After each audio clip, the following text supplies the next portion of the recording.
Papa, pourquoi tu veux m'envoyer rejoindre Mère sur Terre? Pour l'y aider à protéger la vie, petit Corona. Regarde comme elle est belle. Papa, pourquoi me mettre dans le pangolin?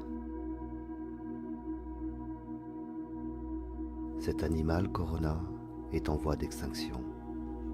Et pourtant les hommes continuent à le braconner, de le manger, d'en faire un trophée. C'est donc un symbole, et ce sera la première étape de ma leçon.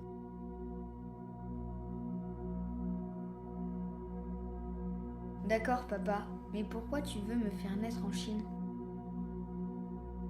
La Chine devient la première puissance du monde des humains.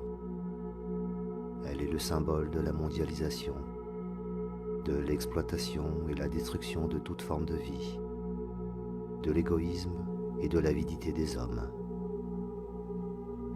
Et très vite, tu te répandras partout où l'homme a suivi le même chemin. Et quelle forme vas-tu me donner, papa?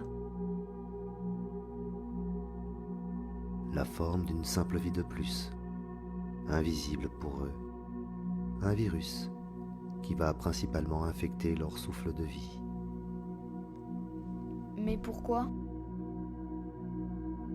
Tu vois, presque partout ils ont pollué la terre, pour s'en nourrir et dérober ses trésors. Ils ont pollué les océans et les rivières, brûlé les forêts et détruit la vie qui leur a donné naissance. Ils se détruisent eux-mêmes pour vouloir toujours plus, toujours mieux, jusqu'à polluer l'air, le ciel et l'espace qui les entoure. Ils étouffent la terre. Alors, quoi de plus symbolique que de toucher à leur respiration, petit, tu comprends? Oui, mais ça veut dire que je vais être dangereux, papa. Tu ne le seras pas plus que bien d'autres formes de vie existantes, Corona. Et tu le seras bien moins que les humains eux-mêmes, qui se font la guerre depuis des millénaires, au nom d'une nation, d'une couleur de peau, d'un système, d'une pensée ou d'une croyance. Bien moins que ces pesticides, ces médicaments ou déchets qui les ingurgitent, puis jettent n'importe où. Alors que tant d'humains meurent chaque jour de soif, de faim, de maladies qu'ils savent pourtant guérir. La seule vraie différence, c'est que toi, même invisible, ils te verront partout, et en même temps.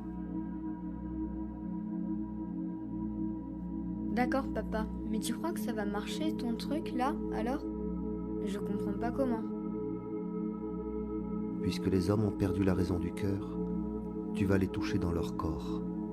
Certains par la maladie, les autres par ces émotions qu'ils ne savent pas goûter en silence et écouter avec calme.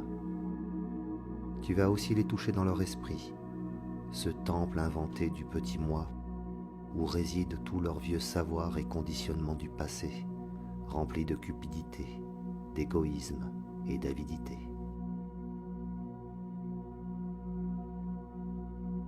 Oui, mais alors, les hommes vont avoir peur de moi. Oh mon petit, oui. C'est sur cela d'ailleurs que je compte pour qu'ils cessent de se croire civilisés et deviennent enfin des vrais humains. La peur sera là dès le début, partout, d'où qu'ils viennent. Puis, la privation de leur prétendue liberté par un isolement forcé, l'effondrement de leurs fausses valeurs économiques, morales, sociales ou politiques, de leurs croyances. Je veux les immobiliser totalement et massivement, comme une invitation pour chacun vers un voyage dans leur monde intérieur, pour qu'ils découvrent qui ils sont vraiment, qu'ils sont les mêmes psychologiquement aux quatre coins du monde sans la moindre différence. Ils se disent bons et justes la plupart du temps, et pourtant, ils ne cessent de critiquer, de revendiquer, de semer le chaos au nom de l'ordre et la morale. Ils ont tous tant de colère, de peur et de désirs égoïstes. Alors qu'ils se regardent et qu'ils s'acceptent enfin tels qu'ils sont, en toute lucidité, sans masque. Et il se passera quoi sur Terre en attendant? Eh bien, elle va pouvoir enfin respirer.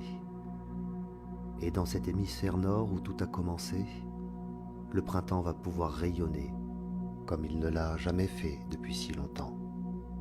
Et lorsque tout sera terminé, pour ceux qui auront suffisamment regardé en eux, trouver la paix, la sérénité, la simple joie d'être plutôt que le plaisir de paraître, lorsque ceux-là lèveront les yeux, ils redécouvriront comme la vie est belle, si précieuse, l'air si pur.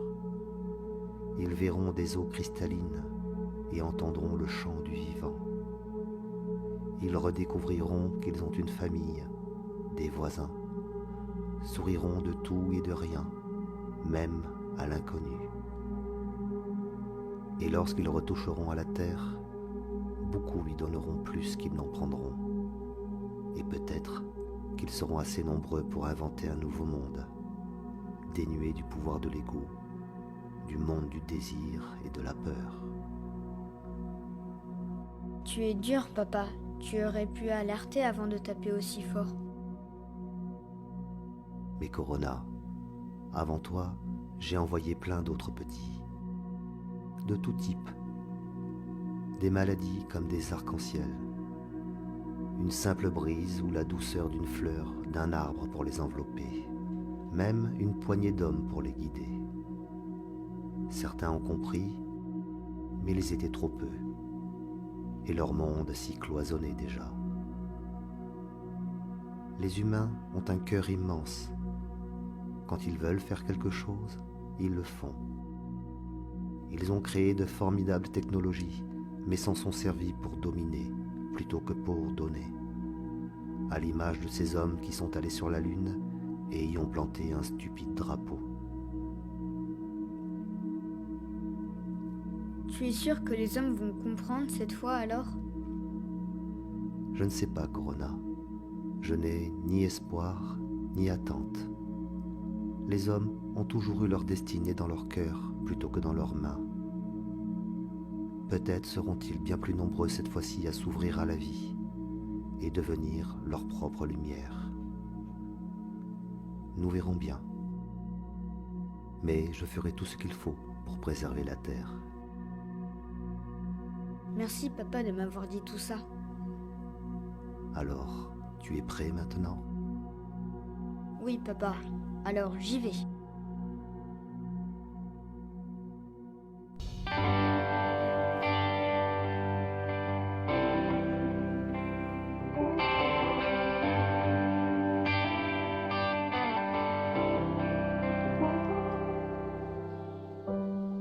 Imagine there's no heaven. It's easy if you try. No hell below us. Above us only sky. Imagine all the people living for today. Oh, imagine there's no countries. It isn't hard to do. No need to kill or die for